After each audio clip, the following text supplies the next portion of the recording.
Dok, bakit ako nagkakapantal after ko maligo? Water allergy ba ito? Actually guys, very rare yung true water urticaria o yung tinatawag nating aquagenic urticaria. So mas common yung tinatawag nating cholinergic urticaria and natitrigger ito ng heat, sweat, and pagtaas ng body temperature. So kung lumabas yung pantal, kung kayo ay nag-hot or warm shower, nag-exercise, nagpawis, kumain ng spicy foods, or kung kayo ay na-stress, then possible po na cholinergic urticaria po ito. Pero yung water urticaria or aquagenic urticaria naman guys, pag dumampi yung water sa skin ninyo, regardless kung mainit or malamig man yan, lumalabas po yung pantal. Bakit? So actually, yung cause ng aquagenic urticaria is still largely unknown but it is hypothesized na pagpasok ng tubig doon sa inyong skin, there is a diffusion of water into your skin triggering mast cell degranulation and histamine release.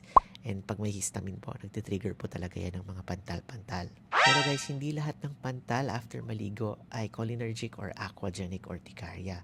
Pwede rin po itong contact dermatitis from maybe the hot or warm water or sa scrubbing, sa mga harsh soaps like yung mga whitening soaps and also mga detergents po na ginagamit ninyo lalo na if fragrant sila or masyado silang mabango. So yung clue guys, no, yung mga aquagenic or yung mga cholinergic urticaria, papula sila of course and super kate and raised sila. Ibig sabihin umbok sila and nawawala sila usually within 24 hours. And so like I said, the mechanism is involving histamine. So usually binibigyan lang natin yung pasyente ng mga antihistamine. Pero guys, yung mga cholinergic urticaria, other forms of urticaria can sometimes have a serious manifestation.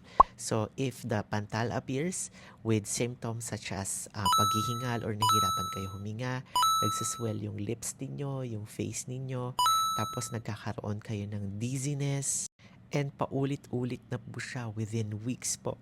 Kailangan na po natin magpa-check with your board-certified dermatologist. Kung may mga swelling, nahihirapan huminga, pumunta agad sa nearest emergency room. Alright guys, kung may mga tanong kayo about skin lesions, you can comment below or send me a message. For more skin tips from board-certified dermatologist, follow me and Basta Acne DMD. Bye-bye!